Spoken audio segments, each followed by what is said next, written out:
Yeah. Testing my audio.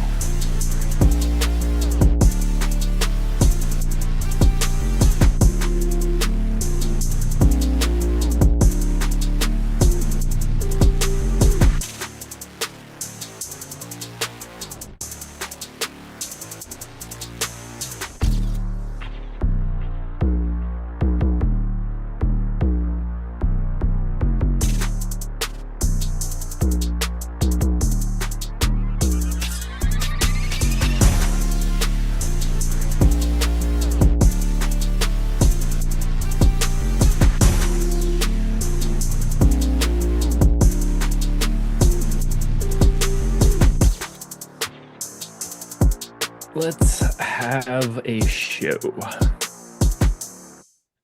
It's the NBA Cup. It's what we're all here for. Something like that.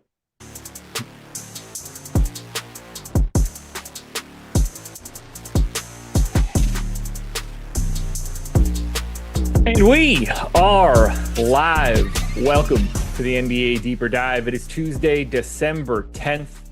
I am Josh Engleman. I'm joined by DK. We're breaking down two NBA Cup games. I wish we had a couple more games today. Two's not as fun, but at least we get to watch Dallas and OKC later tonight. Should be a blast. Before we get started, hit the like button, subscribe to the channel, hit the notification bell so you know when everything goes live. Follow us both on Twitter, and hooray!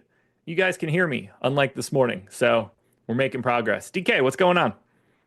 Yeah, not much. We only got two games to talk about. Pretty gross slate, but I mean, we got good sized contests. So Yeah. we haven't had like a small slate in a while. So we can really get into the, I guess, every single player that's possible, that's viable on this slate, right? So Yeah, we're not going to have a shortage of guys that we can talk about for all of this. We have a two-gamer, and pretty much anybody projected for minutes in a rotation is a viable option on a two-gamer. It's essentially just like a slightly different version of a showdown. I mean, it's pretty easy to build out the chalk lineup and get duped by a billion people in a larger field contest. We're going to try to unearth some gems if we can. And we're starting that on the Orlando Magic side. Magic are 6.5-point dogs in Milwaukee, 215.5 total.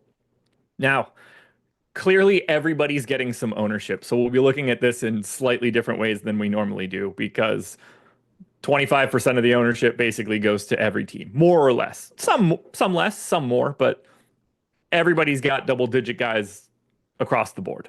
The most owned guys right now for Orlando, as we still do await one lone piece of news, and we did just get the 5:30 injury report, which changed nothing for us. Still a questionable tag on John Isaac. Everybody that's normally available for the Bucks is. We're getting close to 40% ownership on DraftKings to Jalen Suggs, and close to 40% ownership on DraftKings to Cole Anthony. Meanwhile, on FanDuel, the only guy that got into the 40s was Jalen Suggs at 47. We're going to start with the Suggs and Cole Anthony combo for right now. And let's get Suggs out of the way. 7,300 point guard only on DK, 7,200 on FanDuel, point guard, shooting guard eligible. Looking like he's going to take on quite a bit of a role now with no Franz Wagner and obviously no Paolo Banchero. How do you want to handle Suggs here? Are you expecting huge minutes? Do you think he can handle this sort of offensive load as, I don't know, like one of the only 2.5 guys that can do anything offensively for Orlando? What do we do here with Suggs? yeah, no, I like Jalen Suggs. He's getting a decent amount of ownership, but I think he should be. Again, you take Franz off the court, you take Paolo off the court. Like, offense has got to come from somewhere, and Suggs is obviously a guy that can do a little bit more usage. So with those two off the court, he has about a little over 27% usage rate. Now, the minutes last game were a little bit weird, and that's just kind of the Magic rotation in general. But in the first half, like, he did not play a ton. He played like the first 8 minutes, and then he checked back in with like 3 minutes left. So you played 31 minutes in a competitive game. You would think that, like, without Paolo and Franz, that would be in like the high 30s range, but he only played, again, like 31 minutes. So that was a little bit concerning, but again, this is an NBA Cup game. So I think in general, teams are probably going to run a little bit of tighter rotations or just play their main guys a little bit more. And I think Suggs would be a guy that, should pick up a few extra minutes here. So 7.3K is a reasonable price point. Yeah, I think he's a really good option. Now, the other guy that you brought up here was Cole Anthony. He scares me a little bit more. Now, it makes sense why he played 29 minutes last game, just because this team needs offense. And with Paolo and Franz off the court, like Cole Anthony is a guy that can provide that. But the range of outcomes for Cole Anthony, I think, here is pretty wide. And if you notice in the prop market, his PRA opened at 21.5. It actually got down to 17.5. So it got bet down a lot. He is someone that if the minutes are there, like if you told me Cole Anthony played 29 minutes again, then yeah, I would say he's the best value play in the slate. Yeah.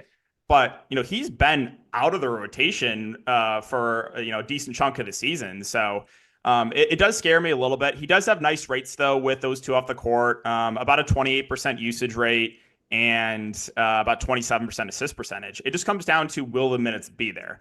And if you look like on this team, like you have Anthony Black coming in about a third of the ownership at a similar price point. Now, Anthony Black, not as good of a point per minute player as Cole Anthony, but if Cole Anthony struggles and, gets limited minutes, who is someone that could benefit in a scenario like that? Probably Anthony Black. So he was someone that kind of stood out to me as like a leverage play off of chalky Cole Anthony.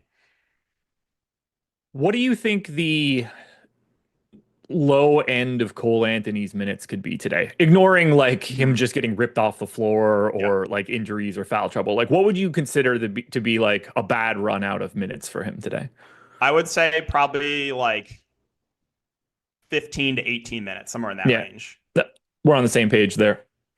I figure he gets, it feels like 8 minutes in each half is like the low end of what we would get here today. Yeah. Which would not be ideal. It's not necessarily a death sentence, but he strikes me as someone where if it's not going super well, they'll probably like we land on that Anthony Black scenario where somebody else is soaking up a little bit more of that time. If he is playing well in that first half rotation, I think it's going to feel pretty likely that you're then going to get like that 28-minute range. It is a really interesting spot here for Anthony. The price helps, the MPE helps. I'm not shocked in any way to see the ownership coming in here just because of what we're getting in terms of value. We don't have a ton of 20+ minute a game guys at 4K that are over a fantasy point per minute type option. So I understand all the ownership. I'm with you though. There's definitely a little bit of downside, and on their own team, they have a natural pivot. If you just wanted to pay an extra $100 for the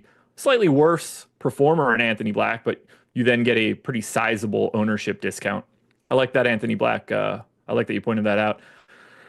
How do you want to handle this center rotation? Goga Bitadze's 30% owned at 5,400. Wendell Carter Jr. is around 25% owned at 5,200, but he also gets the power forward eligibility. And then Mo Wagner is 5K center only. He's the least owned of this group at 13%. He's also the guy that I have the least of. What do you want to do to sift through these three dudes at this point? It's also pretty tricky to figure out what's going to happen with the like big rotation for Orlando on a night in, night out basis. Like we've seen games where Goga has played 30+ minutes. We've also seen games where he's played 20. Wendell Carter Jr. Yeah. I thought he was someone that they would lean on a little bit more with Franz Wagner out last game. Wasn't the case. He only played 21 minutes. He actually played less than he had been playing previously. And then Mo Wagner, he is someone that the minutes have, ticked down a little bit on him, but we've also seen games where he's got extended and he's closed. So it's a tricky one. Looking at ownership for the bigs, Goga's getting the most love around 30%, Wendell Carter Jr. around 25%, and then Mo Wagner is getting the least ownership around 10%. I don't really have any super strong takes. I think that Wendell Carter Jr. would probably be the easiest guy to get to because he's got the power forward eligibility, but this one's a tricky one. I don't know. Do you have like a strong lean on these bigs or how the rotation's going to work out? Because I really don't. I think it's kind of they're going to ride the hot hand, play whoever's playing the best at the moment. The guy I have the most of is Goga, but I'm basically right at the field with Goga and right at the field with Wendell Carter Jr. So it's not any sort of major gap. Yeah. I expect those two guys to play every minute that they can, just because of this particular matchup. You always want to get some size walling off the rim for someone like Giannis. The Mo Wagner thing is tricky because what we're really talking about here is like how much can his offense carry him before the defense becomes a little bit of a problem, and how much can he be out there to offset that? There's going to be certainly a ton of situations for Orlando where they need Mo Wagner's offense because no, there aren't too many dudes on Orlando that can provide it. I hope that he could hold up long enough defensively. The only real downside here is that we've got a lot of 5K-ish centers that exist. I mean, right on the opposite side of this game, you've got $500 more for Brook Lopez, who's going to play 32 plus in any sort of reasonable scenario here. Clearly a terrible per minute dude as of late. I mean, he's losing probably like half of a fantasy point per minute in comparison to Mo Wagner. But I just see that sort of pivot. I see those guys in the same ownership range, and it's just like, okay, like, am I more interested in Brook Lopez in that spot? I'm nervous about Mo Wagner in this matchup. Yeah, that's a good point. And then what are your thoughts on Jonathan Isaac? Right now he's questionable. He's 3.9K. He's not getting a lot of ownership, coming in around 15%, but like I could see if he plays in this game, like him getting extended a bit in a matchup like this. So he's someone I think is interesting. The minutes range for Isaac have also been pretty wide. Like we've seen games where he's closed and played, mid 20s minutes. We've also seen games where he's played like 12 to 15 minutes. And that's just kind of how the Magic rotation has been going. But a little bit surprised that Isaac's not getting more ownership because he's not a bad point per minute player, and he's sub 4K. So that was another one that kind of stood out to me. Yeah, I mean, he certainly has a massive upside here in an NBA Cup game where if he plays, like, I wouldn't be surprised at all if he played 24 minutes and just they put him out there to just be in Giannis's shit for a while, chase him around, be some sort of help, so that he doesn't have the same sort of lanes. Like, that path makes a ton of sense. It just feels like you never know how many minutes this dude is going to play or if he's going to play. Speaking of the Magic, Suggs, Caldwell Pope, Da Silva, Carter Jr., Batadze. So we got the starting lineup that we were expecting. Okay. But yeah, I mean, if Isaac is playing, I would have expected him to be a little bit more owned too. Maybe we see that creep up a little bit if the Q tag goes away early enough. Maybe that's scaring some people off a little bit. Some names that we haven't said yet. KCP, he's 25% owned. I think we are live to see him play a couple extra minutes today. Not the most prolific per minute guy, but minutes will be there. Defensive stats will be there. They don't have many alternatives to make him not be on the floor, so that feels pretty safe.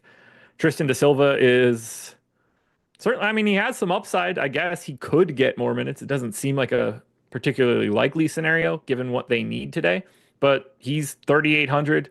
And then you have this lottery of, is it Jet Howard? Is it Caleb Houston? Is it both? What do you want to do with some of these pay down guys?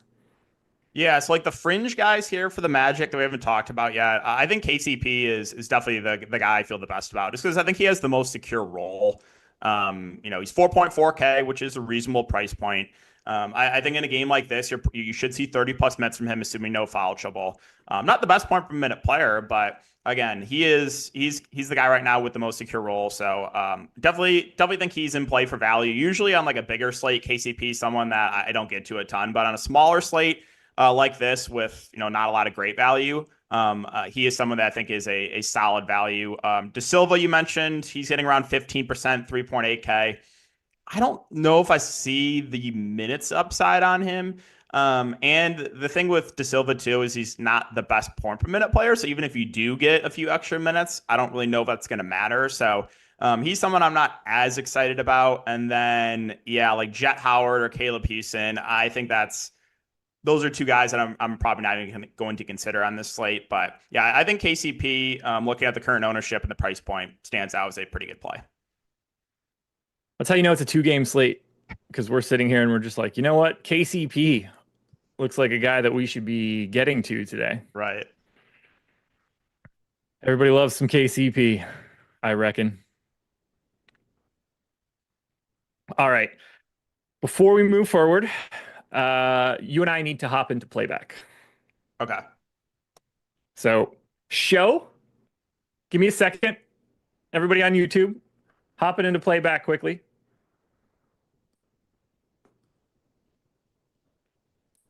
I really wish the Dallas OKC game was earlier so that I could functionally watch more of it. Yeah, I mean that's the game I'm way more excited to see. All right. All right, I'm going to go ahead and cross my fingers that I am heard in playback and I'm also heard in Zoom.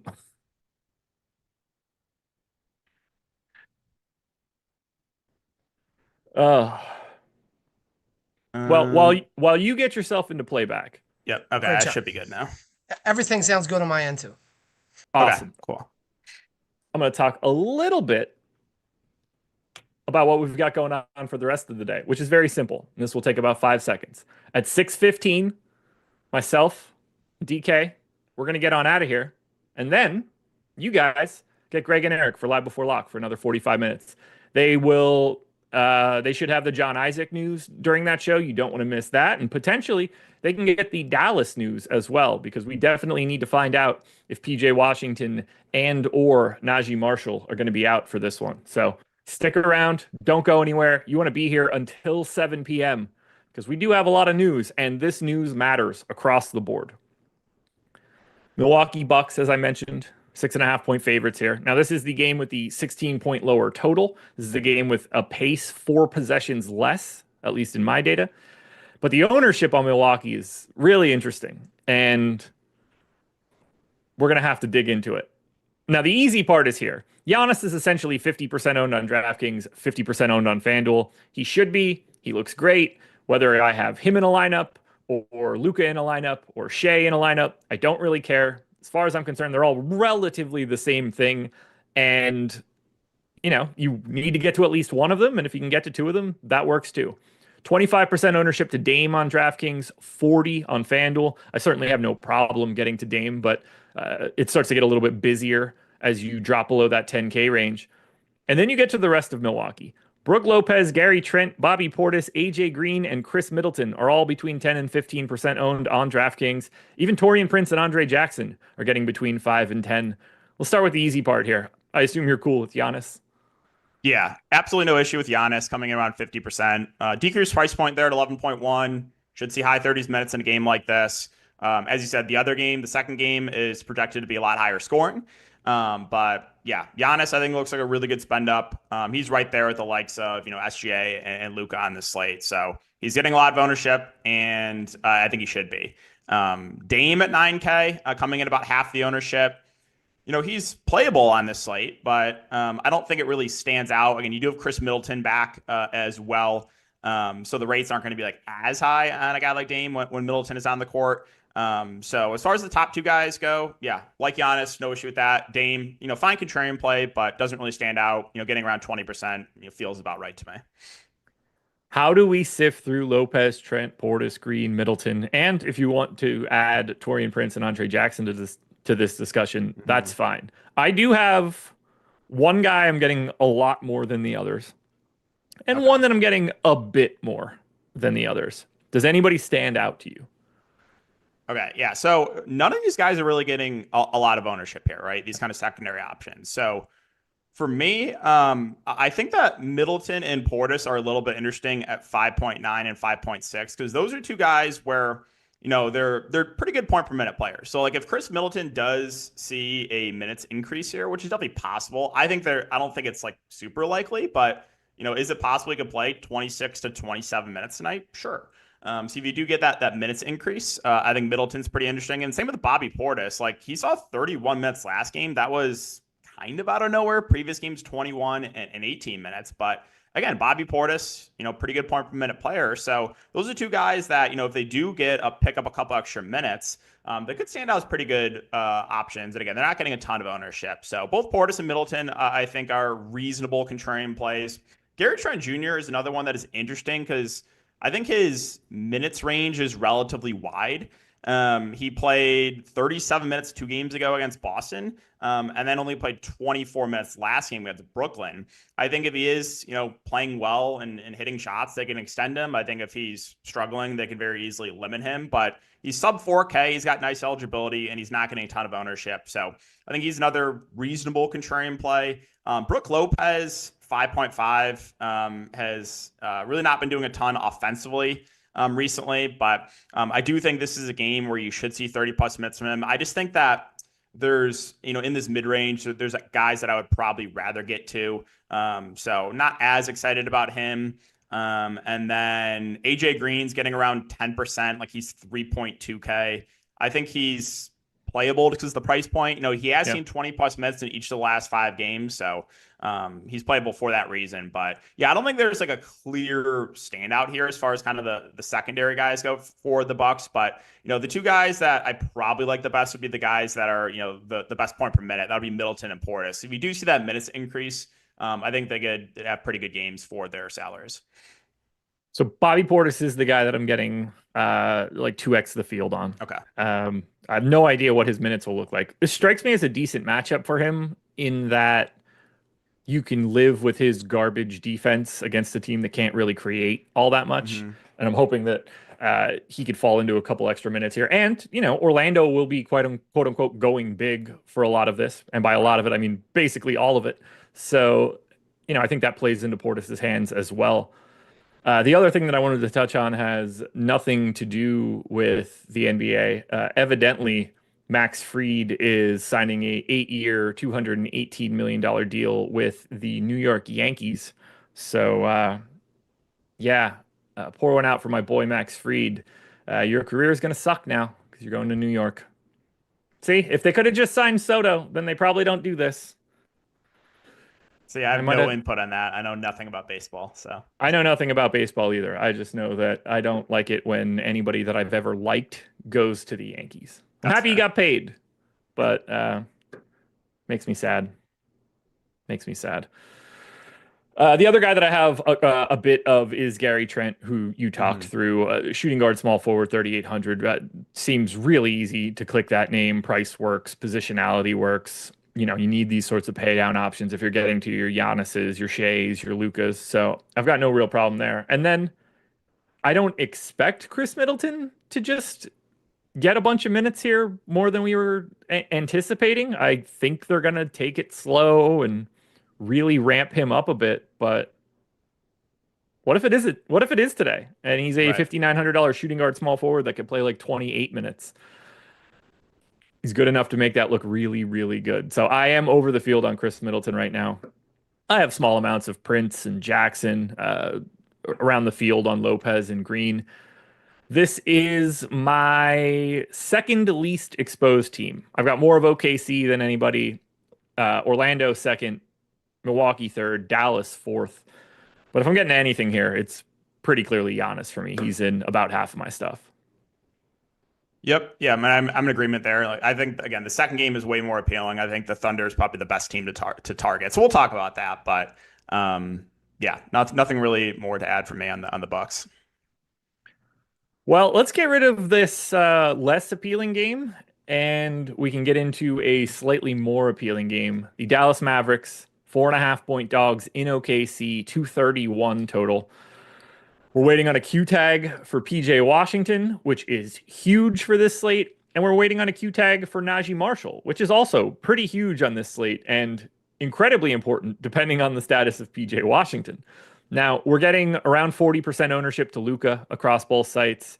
Kyrie's in the 20 to 30 range. PJ Washington is in the 20 to 30 range. Clay is in like the 25 to 30 range. Derek Lively's 30 on DraftKings at 5,100. There's another 5K center for you.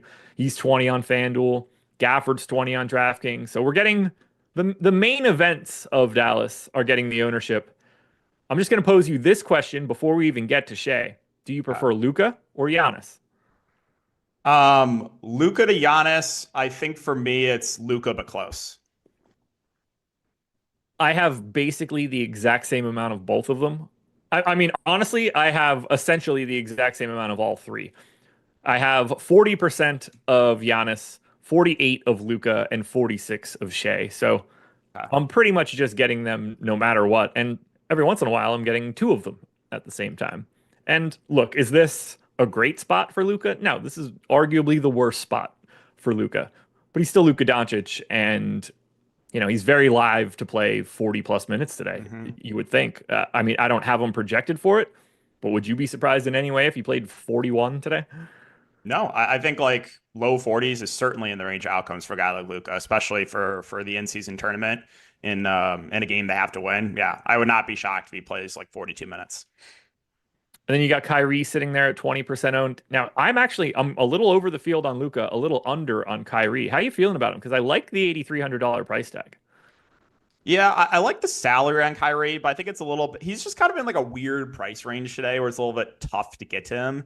I think the ownership is appealing, coming in around 20%. And again, you should get a lot of run for Kyrie in this game, assuming the game stays competitive. So, like, I like that he's getting not as much ownership, but I think he's kind of trickier to get to on this slate.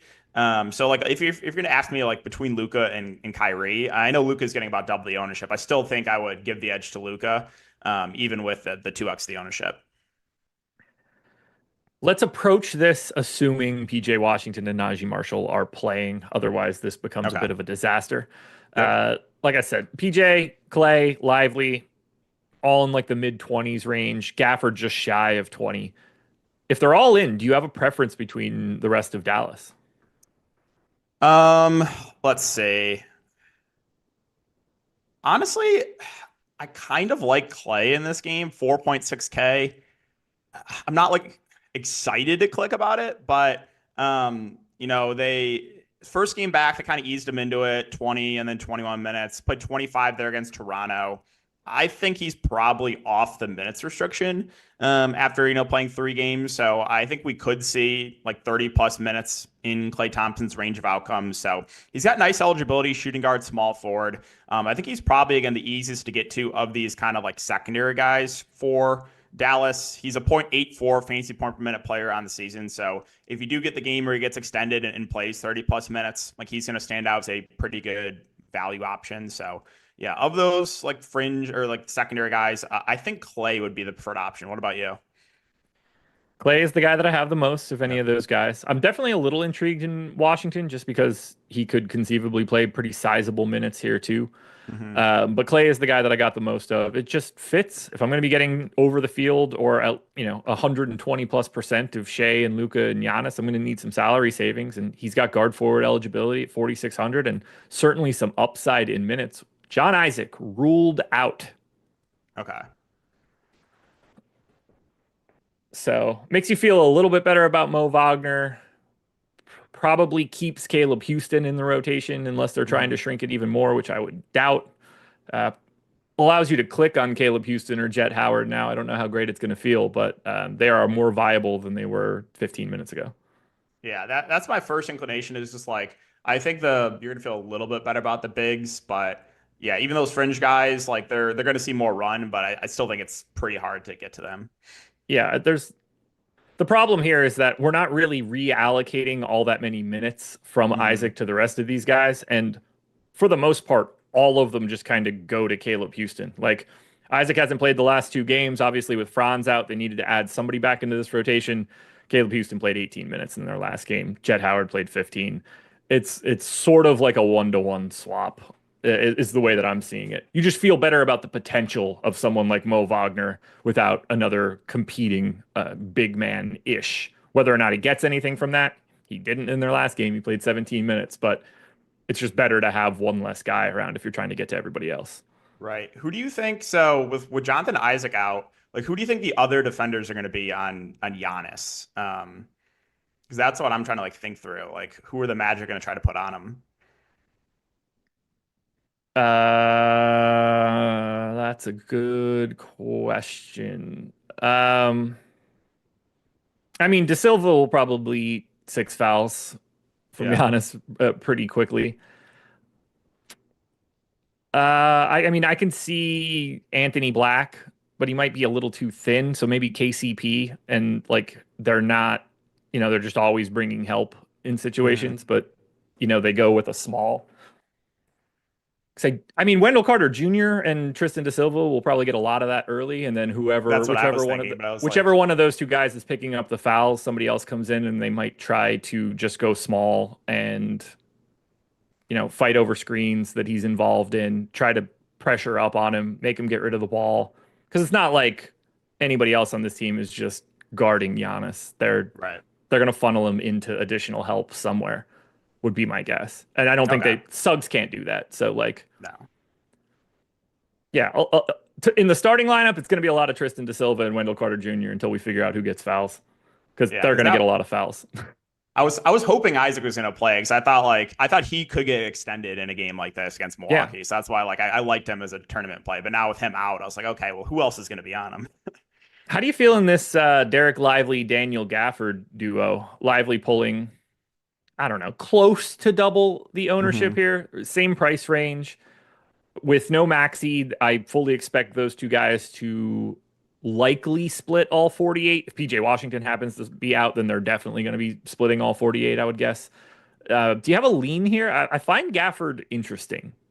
Yeah, I think I lean Gafford factoring in the ownership. Now, we've seen recently Lively's been playing a little bit more, but it doesn't have to be the case, right? Lively is somewhat foul prone. If Gafford's playing well, they could very easily extend him. So Dallas is a team that they usually will kind of ride the hot hand with these two centers. And if you're going to give me about half the ownership on Gafford as opposed to Lively, I think in tournaments I would give the edge to Gafford.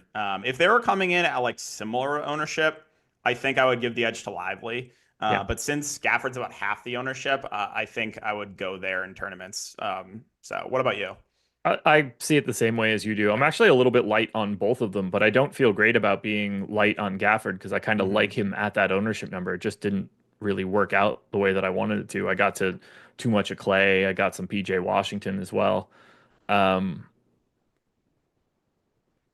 how do you feel about Najee Marshall if he's in and so is PJ Washington? Yeah, so if Najee Marshall is in and PJ's in too, I think it's pretty hard to go to Najee. But he would be someone that I think would be pretty interesting um, if you do get PJ out, because I think he would play a lot in a scenario like that. But I don't know if I see the minute ceiling in Najee Marshall if PJ Washington is in, at least at his price point. Like he's 5.6. If he was in the 4K range, I think it would be more in consideration for me. But if since he's 5'6", and assuming PJ plays, I don't really know if we see that minute ceiling on him. Danny P letting everybody know in chat that he's either a troll or not the brightest bulb in the world. Could go either direction.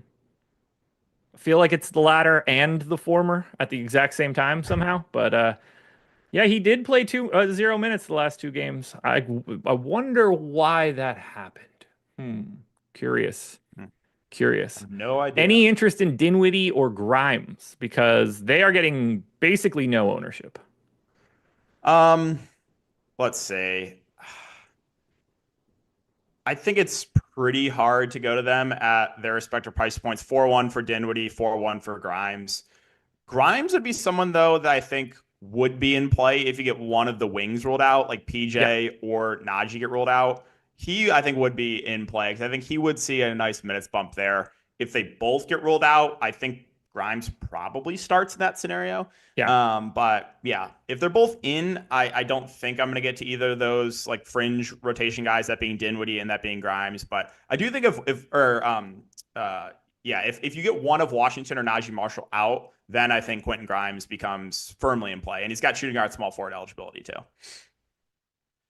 Yeah, it's hard for us to work through some of these scenarios. Like it could be both in, it could be both Hmm. out, one in or one out. So just Right. know that if they're all in, everything that we talked about is what we talked about. If one or both of these guys happen to be out, that's why you're watching NBA Live before lock, because they're going to be able to go over what the projection changes look like, how dramatically the ownership changes for the slate, because it's certainly going to create a bunch of value in places we didn't expect it. Like Najee Marshall can go from completely unowned to mildly interesting if PJ Washington is the guy that's out and Marshall plays. And if they both end up out, then we are going to be talking about a Dinwiddie, a Hmm. Grimes. We're probably talking about Klay Thompson in a slightly different way at that point, too. So everything is up in the air here for Dallas, and that's pretty exciting to have in a late game scenario or a late situation where now, there's not going to be a ton of late swap ability, but there's going to be a lot of people that probably don't do anything about it tonight too. And any little bit of edge you can find is great. So if you have our tools, you should be pretty happy if one of these guys get ruled out because you're going to be in a better situation than if they stayed in. Yep, totally agree on that. I guess one other question: do you think like because it's the NBA Cup that like you could see one of these teams like kind of trim down their rotation a little bit, and maybe like you see someone X'd out of the rotation completely. Like Yeah. for Dallas, for example, like maybe like Dinwiddie gets like completely X'd out of the rotation, and they go tighter. Like I think it's not likely, but something like that is definitely in the range of outcomes tonight.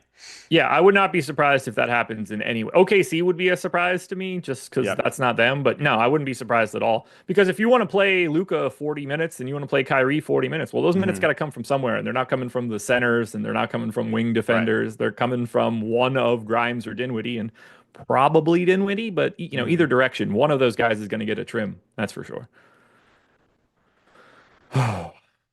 Anything else that we should touch on here for Dallas? Let's see. I don't think so. I mean, you saw 10 minutes for Prosper last game, but I'm not. I don't think he plays in this game, so I No. don't even think it's worth mentioning him. Um, yeah, just keep an eye on the injury news. Be ready to late swap because we could get some value here for Dallas if one or both those wings end up getting rolled out.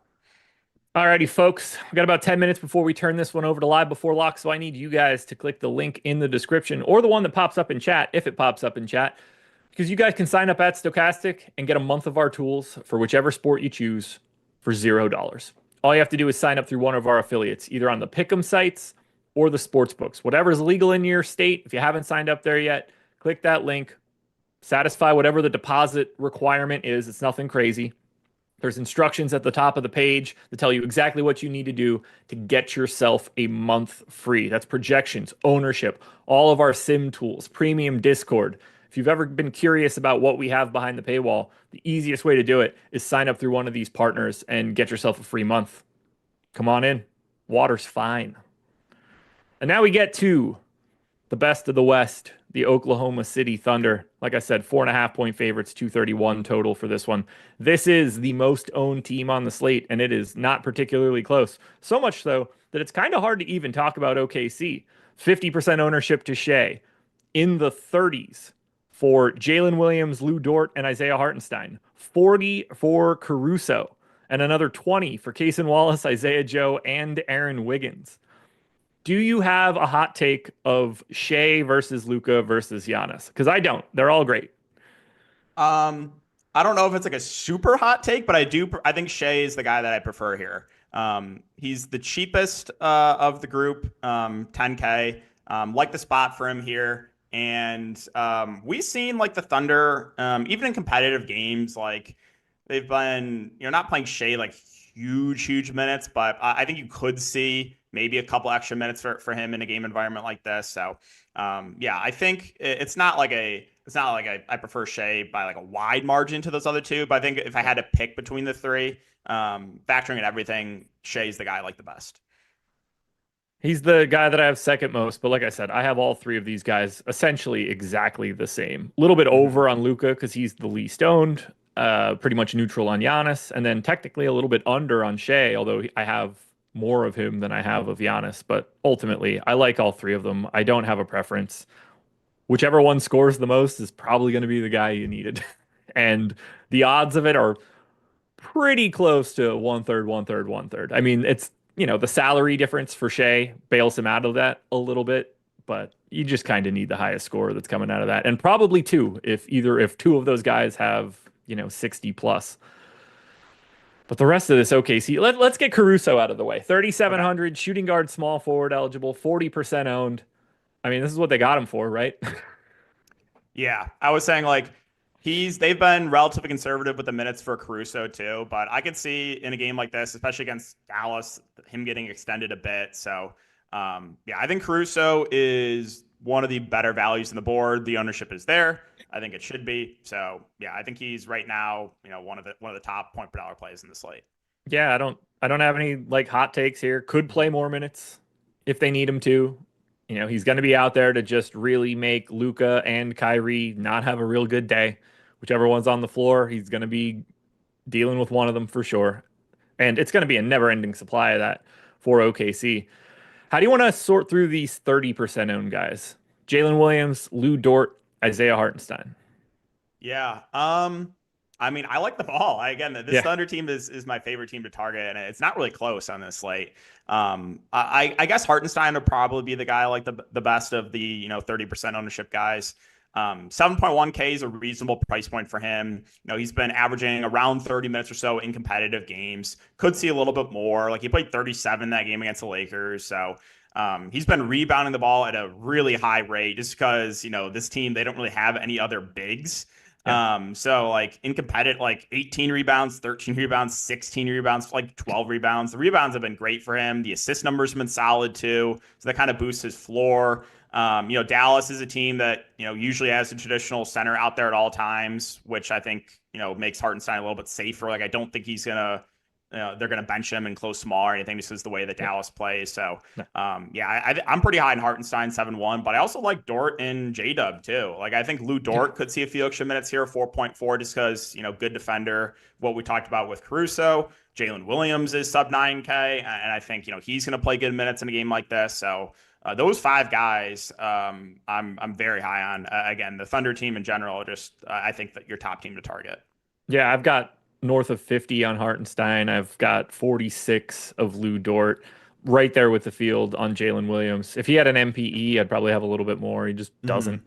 But yeah, I mean, this is why they got Hartenstein, this type of matchup where you can defend a bit more on the perimeter, still going to have your rim protection, save you some rebounding opportunities against Dallas. Like this is what I wish Chet were available. It would be really, really awesome to see these teams at full strength today, but I'll happily take those guys. What do you do with Cason Wallace, Isaiah Joe, Aaron Wiggins? And then I'm going to add AJ Mitchell and Kenrich Williams here just because they are guys that play. But how do we look at these guys? Because if we expect more minutes out of the Oklahoma City Big Four, we'll say, they're going to come at the expense of somebody. In my mind, they come at the expense of AJ Mitchell first. Yep. Or if Isaiah Joe can't buy a bucket, potentially Isaiah Joe. I feel like Cason Wallace's minutes aren't really going anywhere. Yeah, I agree with that. I think AJ Mitchell's probably the guy that gets the biggest minutes cut here if we do get an increase for some of the main guys we talked about. So totally in agreement there. And Cason Wallace, yeah, I think like of these like fringe value plays, his role is still the most secure. The minutes have been solid for him. He's played last 5 games, 31, 36, 29, 23, 27 minutes. So he's not the best point per minute player, but I still think he's, his minutes are pretty secure here. He's not getting a lot of ownership either, coming around 20%. So I think he's a decent contrarian value play. Isaiah Joe, similar ownership, I think has a bit of a wider range of outcomes. Again, he's pretty score independent. We've seen games where he's shooting well. They can play him, 20, 25 minutes. If he's not, they can pretty easily just pull the plug on him. Like we've seen 13 and 14 minutes in 2 of the last 4 games and 2 and 5 fantasy points in those games. But the 2 games sandwiched in the middle, we've seen 28 and 32. So I think Isaiah Joe is interesting tournament play, not getting a ton of ownership. I think Cason Wallace is more secure role and kind of your safer overall play, I guess, between those 2 guys. And then the only other guy to mention really is Aaron Wiggins, 3.5K. Kind of just indifferent on him. I think he's a fine contrarian value option. Probably going to play somewhere in the neighborhood of around 20 minutes. I don't think I'm going to get to AJ Mitchell. I think Kenrich Williams is pretty hard to get to as well. So I'm probably not going to go there. I wouldn't be surprised if today was a day where Kenrich Williams played a couple extra minutes, but I don't think that that's anything that we have that's actionable.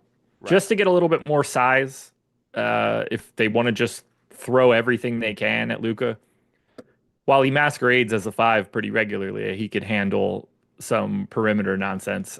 He doesn't play much. Like the best you're usually hoping for is like 15 minutes. But if they wanted to trim this rotation, he does continue to fit the physical needs that they could have for today. But I mean, I have more of OKC than any team. I've got 1, 2, 3, 4, 5. I got 5 guys in north of 30% of my stuff. And that says nothing about 25% of Wallace and 20 of Wiggins and 20 of Joe. Like I want to have a ton of this game. I want to have a ton of Dallas because I want to be in a situation where if this gets to 7:01 and we don't have that news, I got a wealth of things that I can move around and re-optimize for. So I'm happy that the order of operations for these games is going this direction because I like the ability to get the swaps if we end up needing them. And this game is awesome. Like, I really can't wait to watch it. This is a potential Western Conference Finals preview. I would not be surprised at all if both teams go for it a bit and we see heavier minutes. I just hope it's a great game because these teams are both really, really good. Yep. No, I'm excited to watch it too. Like I usually don't watch a ton of like the regular season games during the year, but this is definitely a game that I'm gonna try to watch a good amount of.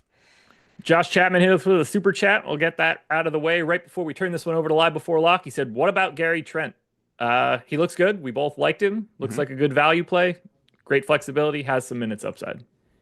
Yeah, that's about what I would say too. Relatively wide range of outcomes. If he's playing well, they can play him 30 plus minutes. You know, relatively score independent, but we've seen the ceiling games from him too. I don't know any idea what that dude's doing. DK, tell the people where to find you. Yeah, you guys can find me on Twitter. That's going to be DK__DFS, or you can find me on YouTube, DK DFS. There we go, everybody. 45 minutes down. We've made it through both of these games. You don't want to go anywhere. Stay right on this stream. Hit that like button, by the way. You want to be here for any additional news that we get. And it's possible that in the next 45 minutes, we find out the status of PJ Washington and Najee Marshall. And you're going to want to hear what Greg and Eric have to say. So stick around. Watch them. They're here till 7. See you guys tomorrow.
Yeah, man.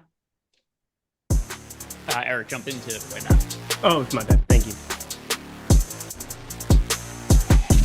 I closed like 48 stat news tabs. There we go.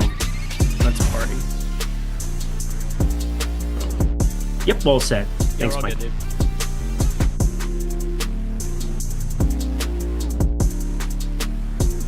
What is happening, everybody? It's time for another NBA Live Before Lock, and we have double the amount of games tonight that we had yesterday. So good improvements. We only had the one game yesterday, which was, it ended up being a pretty fun game, and it was okay from a DFS angle. I made a little bit of a profit yesterday. I think, Eric, you did okay as well. So for a one-game slate, I think we did as well as we possibly could have expected. I saw some subs that ended up winning the main slate as well. I saw at least one screenshot came through on Twitter. So let's run it back. But today with a 2-game slate, and of course, we're going to be answering any questions that you guys have over the course of the show. If you want to leave us a super chat, throw that into the YouTube, or if you are a Stokastic sub, ask me a question, tag me in the Discord channel. I'll be seeing that over the course of the show. Also, if you haven't done it, like the video, subscribe to the YouTube channel, and shout out to Mike Lawrence, who is filling in for Jordan Klein tonight. Jordan, unfortunately, sick, so hopefully he gets better. And I don't know, given his internet issues as of late, maybe it's a virus he caught from his computer. Maybe it was something along those lines. Maybe sexually transmitted disease. Maybe he didn't understand what the word higher drive meant. Who knows? Who knows? But Mike, appreciate you stepping in and filling in for Jordan on short notice today. Hopefully Jordan will be feeling all better by tomorrow morning. But Eric, we've got an interesting slate today. We've got, despite only being 2 games, there are players that we have on the injury report in true NBA fashion. PJ Washington is questionable. Najee Marshall is questionable. And do you want me to keep? I hear you typing, so I'm trying to stall for a little bit of time. Are you good? Oh, I'm great. I'm listening. Yeah. Okay, there we go. Yeah, you were furiously typing. Yep. So I just wanted to make sure that you got Had a lot going. whatever typing done there out of the way. But what are you going to do for this 2-game slate when PJ Washington and Najee Marshall both questionable for the later game? This could open up some real significant value. Yeah, could be gigantic. And obviously, if this doesn't come out in the next 39 minutes, there's potentially a huge edge. And it's kind of the game that I find to be more intriguing in the first place. So regardless of what the news ends up being, I think there's going to be ways for me to pivot onto it, because if you make me tip the scales of which game I'm more likely to have 5 players of my 8 in a lineup of, it's going to be Dallas OKC just about every single time. And then where Klay Thompson's price point is, where, some of these other guys, like if Najee ends up playing and PJ Washington doesn't, I mean, Najee looks like the guy you might want to be jamming. If both of them are out, we're going to get some real interesting rotations for sure. I mean, pretty much everything about that game is more intriguing. So I'm building kind of accordingly, but we do have a couple of cheap guard pieces in Orlando that I'm definitely interested in. Curious what you think of Wendell Carter's minutes in the last game. Curious about a number of different things. But 38 minutes here to find out if that news will come out. And if it doesn't, 2.5 hours. 2.5 hours. I don't think we're getting that news before this slate starts. Just considering it's an NBA Cup game, I do think that we're going to see PJ Washington and Najee Marshall give it their best effort to go. And it does seem like in general, just kind of sickness going around, because I know Ben Raza was messaging me earlier that he wasn't feeling well. Jordan, he had to call out today. And then is PJ Washington, Najee Marshall, both on the injury report with illnesses. So it just seems to be something that is going around for tonight. And are you going to make any kind of adjustments in your lineup heading into lock to account for this? It's very difficult with a 2-game slate, but there are some things I've considered doing in the sim. So I'm wondering if there's anything you're contemplating doing to give yourself extra flexibility in case Marshall and or Washington aren't playing. No, the floor is yours. I'd like to hear what you're doing, because for me, it's pretty clear cut where I like to do it from the projections on the first page so that I get lineups built out with them as though they're playing. I'll kind of run 2 different sims, but I'm curious what you're specifically doing. So what I'm considering doing is, and this would be very minor, just negative 5% ROI boosts to all of the players on the Bucks and the Magic, which it wouldn't significantly change my lineups. It would just slightly lower the exposure I have. And I could do the inverse too and just do 5% boosts to the players in the later games. But I do think that if I do choose to do this prior to lock, it would just slightly lower my exposure to the early game to give myself a little bit more flexibility for the late games. But it wouldn't be anything drastic or anything like that. That's what I'm contemplating, though. Okay. Yeah, that makes sense. I mean, any way you possibly can to try to react to that news. For me, it's just simply getting more of that game. I mean, you look at the highest owned pieces in my lineups right now, SGA, Cole Anthony, that's kind of its own individual thing. Alex Caruso, Lou Dort, and then just boosting some of the extra Dallas players that could potentially benefit. Yeah, there's a lot of different ways to go about it, but any way that you slice it, you want to get extra exposure just in case something happens. And it's not like PJ Washington, Najee Marshall are at the price points where you want to be jamming them by any means. They both have Luka and Kyrie in next to them. It's going to make them look drastically worse, but the main benefit is getting to those other ancillary pieces. So let's talk about first the most important players from the first game on the slate, because there are some really interesting talking points. Most namely, somebody who your name had come out of your mouth before as a name of interest, one for me as well. But Cole Anthony, he's somebody that you've talked about at other points in times over the course of the season, because he recently signed, by NBA standards, not a massive contract extension, but not an insignificant one either. It's it was 3 years, $14 million a year, $10 million per year. And he's basically hardly played at all this year. And then out of nowhere, you get Cole Anthony as a somewhat significant part of the rotation last game, where here's what you have for Cole Anthony. He, other than a couple of games where the team was really, really banged up, he was even DNP coach's decision in some of these games. But here's the last 3 games, and you'll see how this kind of has ramped up for Cole Anthony. DNP coach's decision against the 76ers. Then they play the 76ers again, and he plays 13 and a half minutes. Then last game against the Suns, 29 minutes out of Cole Anthony, and he played pretty well. And at a 25% usage rate, we saw him put up 14 points. He made half his shots from the field.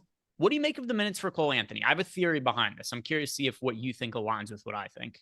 Volatile. The price point makes it so that it's impossible for me. I'm playing 45 lineups. I'm playing both of the 20 maxes. I'm playing, some in the big contest. And I think it's impossible for me to not play some Cole Anthony. But I will say that he came out of the gate and had 7 points, looked decent, did have 2 turnovers if you were watching that game against Phoenix. It wasn't the cleanest Cole Anthony version that you got out there, but they had Grayson Allen out there and he was going at him. It was pretty interesting to watch Cole Anthony get after it, because Cole Anthony, he's looking for a bucket. And you look at these other pieces, Anthony Black, Chet Howard, Mo Wagner, I suppose, he can definitely get things done from a fantasy perspective and fill up a box score. But Caleb Houston, the first guy off the bench in that last outing against Phoenix. My theory is that Cole Anthony is going to be very, very good if he has a good first rotation. He's going to be very, very bad if he has a bad first rotation or doesn't start off the third quarter like eviscerating hot, because he closed that game. I don't think that that's going to be the norm. We got weird minutes for Tristan da Silva in that starting unit where I thought maybe he would get extended a little bit more. KCP didn't show up again until the 7-minute mark of the fourth quarter. So my theory is Cole Anthony is very live to play anywhere from 18 to 30 minutes today. And there's a lot of room in between that. I feel pretty good about his playing times. I know not necessarily him closing or playing like the 30 minutes again, but I think that there's a very clear reason why we saw an uptick in minutes for him. And that is because this team is hurting for offense. The same exact injury that Paulo Banchero went down with, Franz Wagner also went down, torn oblique muscle. This is still a pretty competent defense without their 2 top scorers. They still have guys like Goga, Jalen Suggs, who's also capable on offense. He's a good defensive player. You got KCP out there. They could still run a good defense out there. They need scoring. And I think they looked over the roster and said, hey, we don't have Banchero. We don't have Franz anymore. What can we do to create a little bit more offense on this team? And I think it's pretty clear the answer is Cole Anthony. It's not to say he's going to be as good last game as he is every single day. If he was that good every single day, he would just be a normal part of the rotation. But he's somebody who has the ability to bring offense to a lineup that is otherwise hurting for it. And that is why I think that it was by design that they went to Cole Anthony more last game. And I think that's going to be the plan again today, and probably will be the plan for the next, whatever it is, 6 to 8 weeks until Franz Wagner's back, or maybe until just Paulo Banchero's back and they have a little bit more reinforcement on offense where they could lean on Paulo. But I think that Cole Anthony is a good piece of chalk for today. I looked at it at first this morning and was like, boy, I don't know what to make of his minutes. But the more I looked into last game and really thought about why he played those minutes, I felt better that it's going to at least be a good amount of minutes that makes him a solid value option to me. Yeah, I think he's very, very solid too, but I'm just curious what you think. If you're building one lineup today, I'm a big, big fan of playing Anthony Black instead in one lineup. You could play both of them for sure, but if you just go over the rotations, I mean, they both closed last game. I think that's like an extreme outlier, and it had to do with the fact that Mason Plumlee, he ended up getting subbed for. They just went small around him and made life hell. But I mean, the Suns had Monty Morris, Josh Okogie, Grayson Allen, Mason Plumlee, Bradley Beal to start that fourth quarter. And it just was a pure onslaught. Like, I mean, Orlando went on a crazy run there. And it wasn't even just Cole Anthony. It was Anthony Black as well. And then Jalen Suggs went berserk to close out that game, if you were watching that too. It was just insanity from him. I 100% agree with you. They need more offense on the floor. And you're not getting that from Caleb Houston, Anthony Black, anybody there. They also can't really go big in any kind of a pronounced way. Like, I suppose, you could have Wendell Carter on the floor alongside, Mo Wagner there in the second unit and have that be something that works out. But Wendell Carter's minutes are the weirdest ones to me, where I think he's live to close in a lot of situations in different matchups. And this Milwaukee one with Bobby Portis off the bench, Brook Lopez and Giannis Antetokounmpo, I think this is just like maybe a Wendell Carter over one of those two guys to close. And Anthony Black's been in this rotation the entire season. Like, Anthony Black has been getting the lion's share of minutes. So I'm trying to talk myself into boosting and getting a little bit more Anthony Black. We have him a little bit under-owned at 15%. And if you're building out one lineup and it's like, all right, if a 50% or 45% owned piece of chalk fails in Cole Anthony, who benefits most? It's probably Anthony Black being in a closing unit. Yeah, I'd say probably the biggest issue I have with Anthony Black, and I don't mind him to your point, if we're looking at him as a leverage option, then sure, he makes sense. The thing that's just harder than from a projection standpoint is that Cole Anthony is a very good fantasy producer, scores over a fantasy point per minute this year, scored over a fantasy point per minute last year as well. Anthony Black is just dog shit as a fantasy producer. If you look at his numbers last year, he played in 69 games, 17 minutes per game, and averaged 10.5 fantasy points. That's really the biggest issue with Anthony Black is it's really, really difficult to project him decently. Right, but he basically has been playing right around 24 minutes a game, just shy of it on the season. There's a lot of games where if you work through it, with the absence of Boncaro in the aftermath, he's been playing upwards of 32, 33 minutes.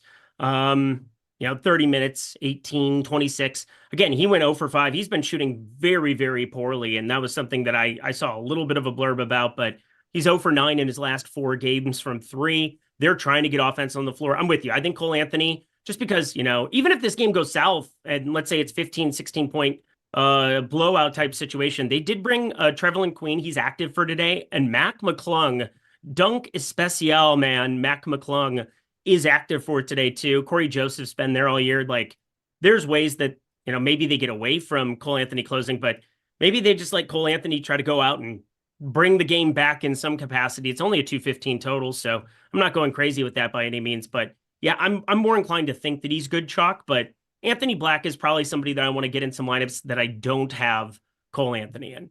Yep, and that totally makes sense to me. If we go and look at some of the questions that are coming into the Discord channel, shout out to Chris Williams, who gifted out the usual 5 YouTube memberships there. As always, Chris, we appreciate you for supporting the channel and hopefully brings you lots of good karma. These 1-2 game slates, Chris Williams has been training years for this with all of his showdown play. So you guys sitting there playing your main slates, and Chris he trained for the NBA. Even before the NBA Cup even existed, Chris has been training for these NBA Cup slates. But yeah, Chris, thank you for supporting the channel and gifting out the 5 YouTube memberships.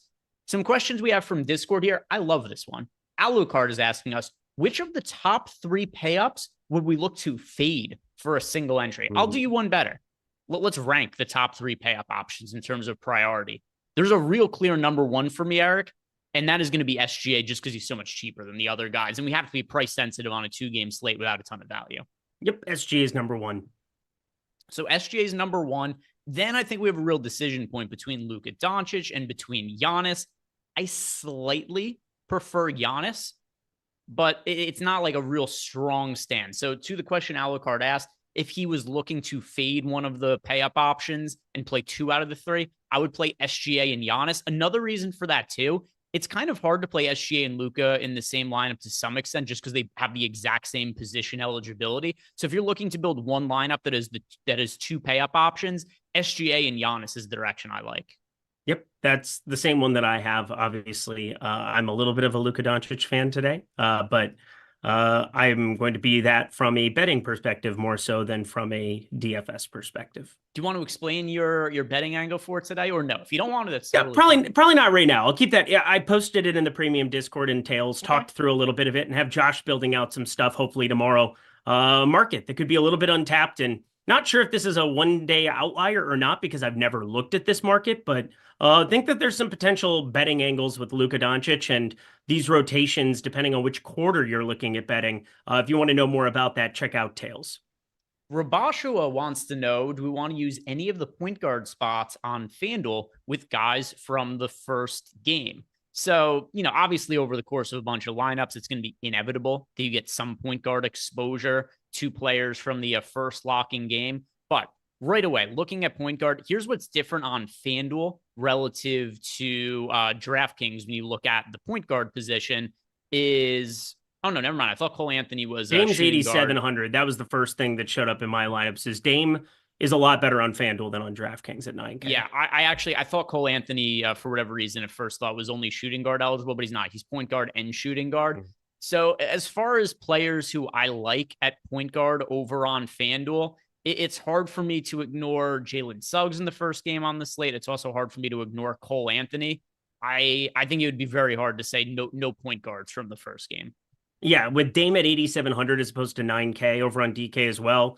When I built out the FanDuel stuff, which I'm not playing again today, just focusing on DK, I very much like that tag. That would be where I'd be looking to get my Dame exposure. Not a ton of him on DK for me. And then I think we also had, Super Chat came in from Isaiah Cousins. He wants to know ownership and top 5 on DK. Also says he won the the mini also last night. So there we go. L owner. I don't know what you mean by L ownership unless you just accidentally included an extra letter in there. So let's see ownership and top 5 on DK. If you wouldn't mind, Mike, if you could throw the ownership projections on screen here, because I think that's what Isaiah Cousins is looking for. But Eric and I could also break some of this down. And I think here's what we should do. We'll look at the top 5 owned players, and we'll see if there's any ones of these guys, Eric, that either of us think are bad chalk.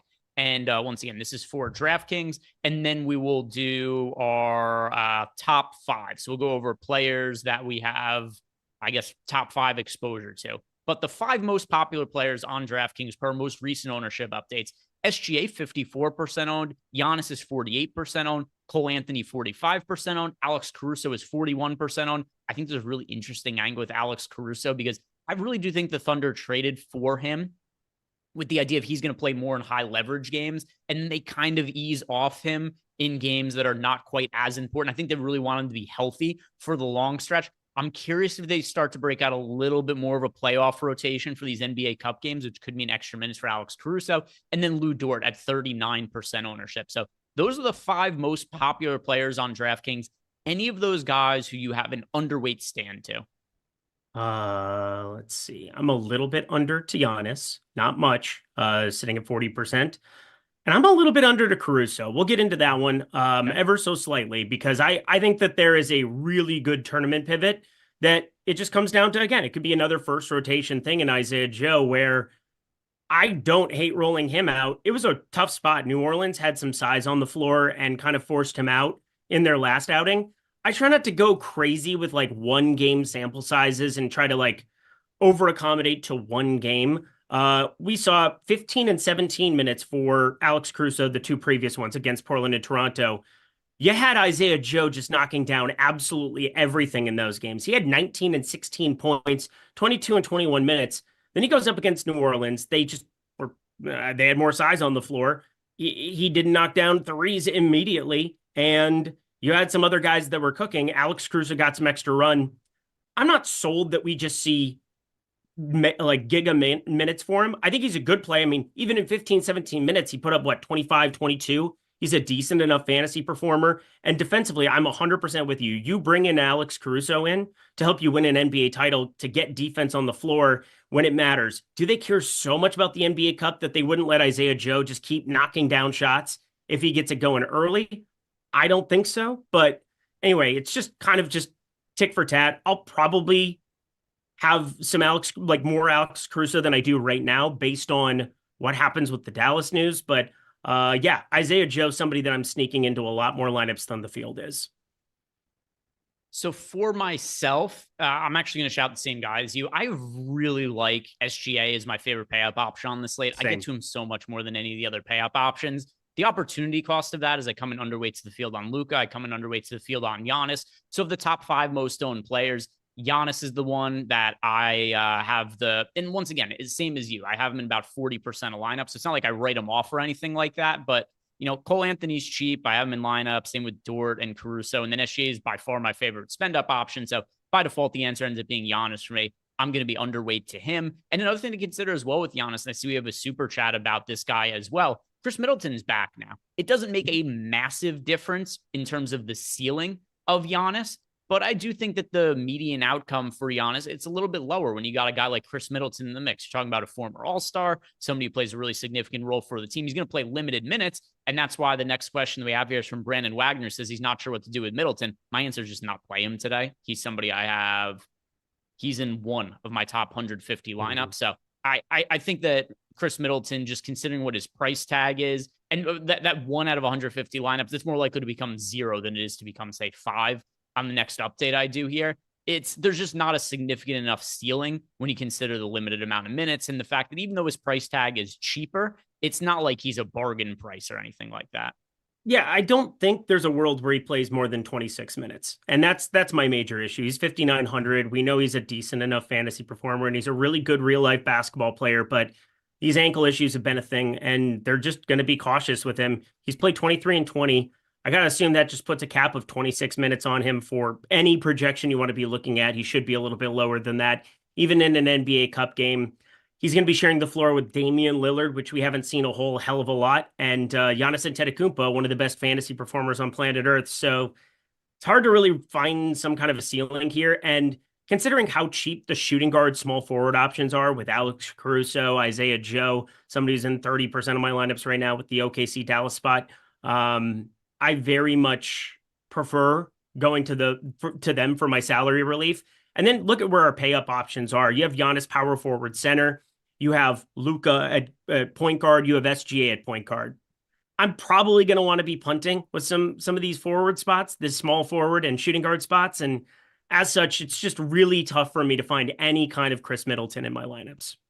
And then the other part of the question from Isaiah Cousins was, who are the 5 players we have the most exposure to on DraftKings? For me, that is SGA, Isaiah Hartenstein, Cole Anthony, Goga Bitadze, and Alex Caruso. Subject to change based on whatever injury news breaks after lock. But either way, those are all 5 guys that I'm going to have a pretty healthy amount of exposure to. And SGA is certainly not going anywhere. Yeah, SGA is not going anywhere. Cole Anthony's probably not going anywhere. Goga Bitadze, Isaiah Hartenstein, not going anywhere. And who was the 5th? I don't know what happened. Nope, not Caruso. Where did it go? It's Jalen Suggs right now for me, but that's probably going to change here too because I've got to do a couple of different things, but we'll see. Next super chat we have here is from Matthew Arnold. There's no questions. Let me see if he threw something into the YouTube chat. He did. He left another super chat. So you didn't have to do that, Matthew. We do appreciate it, though. But yeah, if there's ever a time you leave a super chat and you forget to put a question in the box, just throw it into the YouTube chat. I always look out to make sure that there wasn't a question that got missed there. But anyway, he says, hey, guys, fantasy player from Australia. We use Draft Stars. Loving Suggs today. Reckon he gets garbage minutes regardless of blowout.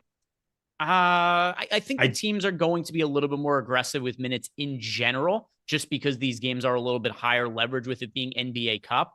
But if it's like a 25-point game with a few minutes left, then yeah, I don't think Suggs would be out on the court at the end of that. With that said, this game does not have a line as wide as you might imagine it to be. The Bucks are 8-point favorites. It's not like we're looking at a 17-point line or anything like that. The Magic defense is just good enough, and the total's low enough in this game as well, to where it's expected to be relatively competitive. So I'm not factoring in blowout risk too much. Yeah. Who do you think the most important Orlando Magic player is on the entire team right now in the absence of Paulo Banchero and Franz Wagner? The answer is, Jalen Suggs is the best player by a mile. Yeah. I mean, Goga Bitadze is an amazing defender. I don't expect anything offensively compared to what we just did, but I've got to think that Jalen Suggs, he's only a 0.94 fantasy point per minute producer with Banchero and Wagner off the floor this season, but something tells me that we're going to see some better shooting as well. 25.5% usage, only a 52.6% true shooting, 47.1% effective field goal percentage in those situations, and only a 16.3% assist percentage. I think we're going to see a different role out there, and there's no Jonathan Isaac there too, which has to help everybody a little bit in the total rebounding department, where Jonathan Isaac with Banchero and Wagner off the floor has a 16.4% true rebounding percentage. Jalen Suggs is the guy that they're going to want to protect, and they're going to have to really ride him over the course of the next month or so, month and a half, before you get Banchero and then Wagner back with these oblique issues. I think you would see him be like the first person who would end up getting removed. But that being said, it's really hard to account for that. It's really hard to like diminish him considering the tag is there. I would just ask you, like, because I like him for DK purposes. He's my 5th highest owned player here at the moment. I don't think he will be when I rerun this, but I got to know like the salary, because that's just a huge component, and the ownership, that's a huge component to what we do here. So I'm not sure if it's a 1-for-1 of what you have going down there in Australia, but if that's the case, yeah, Jalen Suggs looks pretty decent today. I like your half-hearted attempt. You really bailed on that Australian I sure accent. did. I hit a check I could so read hard. your mind. I know exactly what you did. Dude. You thought about committing to it, and then you pulled back at the last second. Sure did. And I am probably the only one who caught it. Nobody would have noticed it if I didn't bring it up right Thank there. you, Greg, for calling me out. I really, really appreciate that. We also have a super Hey, chat mate. here from Orad14. Orad, don't forget, I know I owe you a super chat. He says, what's the max I'm getting from the same team, 5 or 6? It's a little hard to see in the Sims for something like NBA relative to, say, NFL, but it's probably 4 is probably the most I have from any one team. I have a lot of Dallas 5, but that'll change. Yeah. I wouldn't hate. My preference is no more than 4 if you were like hand building a lineup and you're trying to figure it out. But I kind of let the Sims do their thing because it takes all that into account when it's simulating out the slate, and with all of them being, different on a night to night basis. But yeah, in general, I'd say 4 is probably the most that I want to go to from any one team. It's not like there's one value spot that stands out far above the rest. Malcolm Revamp wants to know, what is the value for FanDuel? Yeah, so top value options over on FanDuel. Let's see my lineups and the players I have the most. SGA, Suggs, Hartenstein. I guess they're not like value for the cheapies. Wendell Carter Jr. is probably the most interesting to me at 4,600. If you're going like way down there, Cole Anthony at 4,800. He is rightfully popular. KCP also at 4,400. Somebody who showed up a ton for me, and the most popular of everybody is Lou Dort. Yeah, so cheap players, Tristan Da Silva, because he's almost min price over on FanDuel. If you're looking for a front court guy, he makes sense at $3,800. You've got KCP if you're looking for a wing. He's $4,400. You've got Anthony Black is $600 cheaper than Cole Anthony over on FanDuel. So that is something that kind of changes the dynamic a little bit relative to FanDuel versus DraftKings, but then Cole Anthony as well. Another one, too, that I think is maybe getting slept on a little bit by the field. Not that there's anybody who's viable. It's like 2% owned on the slate because it's a 2-game. There's only so many options. Klay Thompson's $4,700 on FanDuel, right around 30% owned at $4,700. I think that Klay Thompson is a good value guy to be overweight to on FanDuel. He's been terrible this season, and I think that contract is probably going to go very, very poorly for Dallas. But he's still somebody who is going to be able to have games where, hey, look, Klay's making his shots. He's 6 of 8 from 3 or something like that. And he just is able to get a little bit more usage because of that. At $4,700, I would like to be overweight to the field on Klay Thompson. I'm way overweight on DK. So, yeah, I'm with you. Yeah, and then also the possibility for PJ Washington or Najee Marshall to be ruled out. That would just be extra playing time that could potentially go to Klay Thompson, because he's been so bad this year that the Mavs have kind of had to take the reins off his playing time a little bit. It's not because he can't play more minutes, just he's been so terrible. Why would they want him to play big minutes? But still, if he's making his shots, he's going to end up earning himself some extra playing time there. So Klay as a cheap option to be getting to on FanDuel. Going back into the Discord chat, and we've just got 10 minutes to go until lock here. Question here from Mr. Cool Cam wants to know our 5 favorite plays on FanDuel, regardless of position. All right, so FanDuel overall 5 top options. Jalen Williams 1, SGA 2, Giannis 3, Lou Dort 4, Cole Anthony 5. One thing that is different on FanDuel relative to DraftKings, while I still do like SGA, it's different when he's $10,800 as opposed to $10,000. So I don't have any of the pay up options as super high priority options on FanDuel. As DraftKings, I'm really loading up on SGA.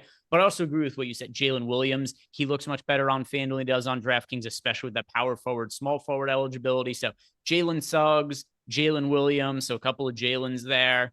And then other ones that are making their way. Well, I've got a lot of guys that are right around. So here's how I'm going to answer this question. Jalen Suggs, Jalen Williams, Lou Dort. Those are the 3 that I have the most of. But then there's a bunch of guys who have in 40 to 50% of lineups that are really tightly grouped together that are kind of hard to differentiate between each other. Like, I don't want to go and say that somebody who I have in 45% of my lineups is significantly better than somebody I have in 42%. But Lou Dort, Jalen Williams, Jalen Suggs, all north of 50% of my lineups on FanDuel. Those are the real strong core options. By the way, if you guys haven't done yet, like the video, subscribe to the YouTube channel. If you want to sign up for any of the packages that we have here at Stokastic, link is down below in the YouTube description box. And also, we've got our link join offer. So if you guys want to sign up for any of our affiliates, it has to be through that link below. That is for tracking purposes. Go and sign up for as many of those books as you want. Books, pick'em sites, and for each one you sign up for, 1 free month of core access to a package of your choosing. And these could stack as well. So even if you're already an existing sub, you could sign up for 3 of these books. Let's say you're an NBA sub, you pick 3 of these, you get 3 months tacked onto your membership there. Just go take advantage of that offer if you guys have not already done it. Eric, we haven't done Nuke of the Night yet, and I know that it's something that you always look forward to. It's only 2 games late, but what do you think? Should Nuke of the Night still? Is it still a go for today? Oh yeah, we can do it. All right, let's do it. Do you have the graphics and animation for that, Mike? If not, it's totally okay. All right. Here it goes. Fire it up.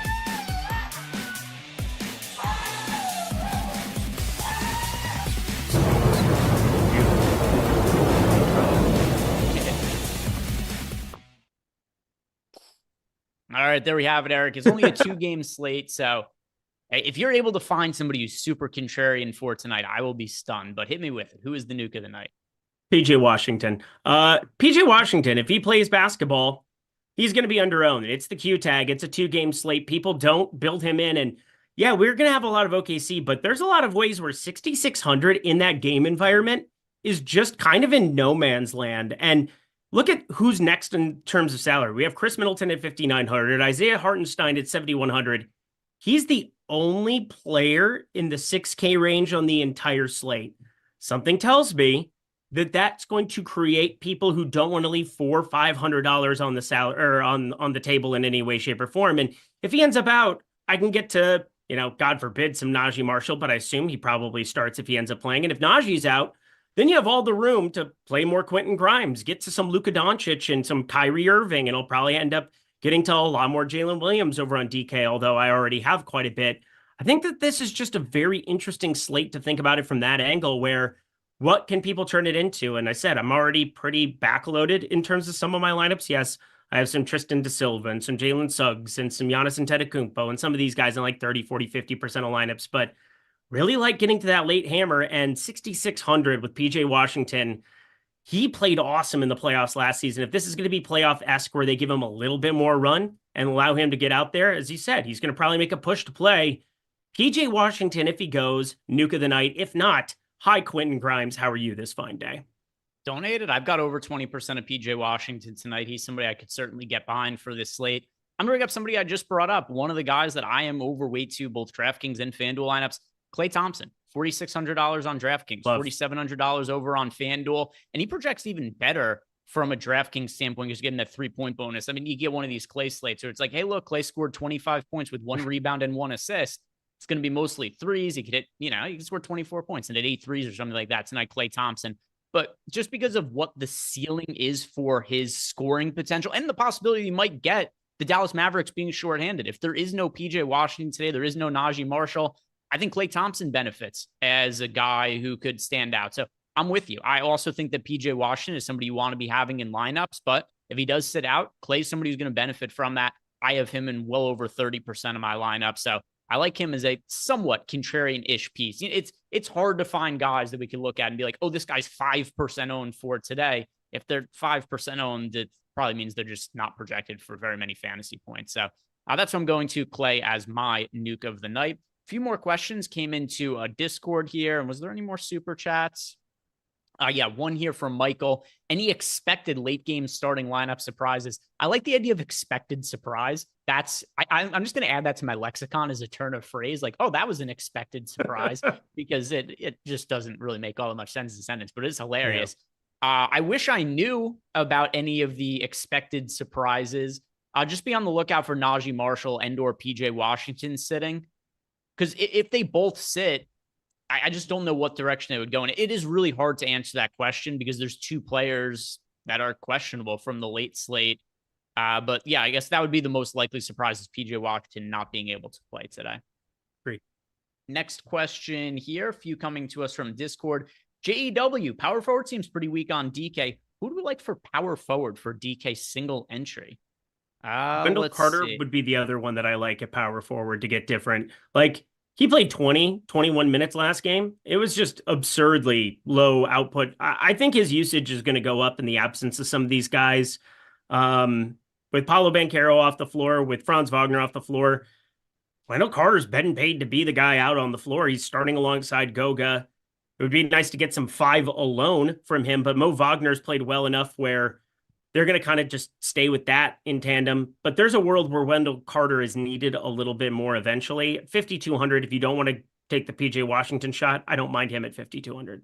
Yeah, my answer is going to be PJ Washington. He's the player that I actually am most overweight to at the position. You are right, though. You're right, though, JW. It is a dog shit position power forward today. It's rough. I think that's one of the reasons why, it actually probably is the reason why Giannis is as popular as he is because people are struggling to figure out where to pay up at the power forward, or really just who to roster at the power forward position. Just go, I'll lock in the save points with Giannis. But there are other options that are much more volatile, like PJ Washington, because we don't know if he's going to play or not. Wendell Carter Jr., per Eric's shout out, his minutes have been all over the place, and he's also been wildly inconsistent this year. Somebody like Tristan DeSilva, you don't know what his role is going to look like in the Orlando Magic front court. So PJ Washington, I'll go with that as my answer. COVID Bryant II, is 1 or 2 players from the first game okay? Yeah. This is a 2-game slate. It is really, I mean, if you're only playing, I don't even know how you build a lineup that doesn't have at least one. It's impossible. You have to build a lineup with at least 1 player. So yeah, totally okay. Correct. You have to. Gator Nation, top fade of the day on FanDuel with high ownership. All right, go back to the FanDuel lineups. Who is the player with the most ownership that I'm underweight to over on FanDuel? Well, I really hope Giannis doesn't have a ceiling game because it is Giannis for me over on FanDuel as well. Yeah. Same deal, by the way, where it's not a massive stand I have, but he's in 40% of my top 150 FanDuel lineups, and he's projected for a little bit over 50% ownership. Looks like it's Mo Wagner from my first run, but I haven't updated that in 44 minutes or since we got on this show. Yeah, I'll go with Giannis. But once again, a fade for a 2-game slate, it's like I have 38% of a guy who's 52% owned. It's not like I have 0% of some of these guys. Larson 407 says, please rank these values. Please rank by value on FanDuel Center. Batadze, Carter, Hartenstein, and Lively. Hartenstein, Goga, Lively, Wendell. All right, so Tadze. All right, so for me, it is Hartenstein 1,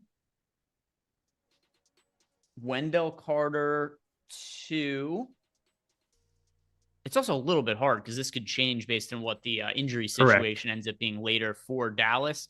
So I do like on FanDuel in particular with the center position to try to backload a little bit. So actually just to have almost the exact same amount of lineups. Hartenstein 1. I'm going to go Derek Lively 2, Wendell Carter Jr. 3, and then Batadze 4 for FanDuel purposes there with that ranking. Love. And boy, that is not only going to do it for questions, but we were already almost at lock. We got 30 seconds to go. I didn't realize they were that quickly approaching it. So if you guys haven't done yet, like the video, subscribe to the channel. Eric, any final thoughts here as we approach lock? Yeah, obviously late swap is going to matter today in some capacity. You want to be on the lookout. We have news coming one way or another with PJ Washington. Either play him or find ways to get him out of your lineups. But it's gonna be an adventurous little run here. So hit the like button on your way out. I'm just trying to fix one thing here by hand. But yeah, otherwise, great show, fun stuff. 45 minutes. I mean, this was the fastest show ever. Yeah. So if you guys, what is going on here? I tried to select the stream of the Magic game over for playback and something weird showed up. So no post-lock show today, but we'll throw the game on the screen there. So if you guys do want to hang out and play back and watch it, you're more than welcome to jump in there. That's why they have to, they're national TV so games. it lets me select it. It's just a weird screen though. Yeah, I don't think it lets anybody see it because of the national TV thing, but we'll look into it. All right, it worked the second time I clicked it. So if you guys have VIP, you'll be able to watch it. I know that's not going to apply to most people, but if you want to hang out and check it out, go hang out and play back. Other than that, guys, hope you all have a great night. Good luck with your lineups and pay attention to the injury report. Still waiting on PJ Washington news as well as Najee Marshall. See you guys back here tomorrow.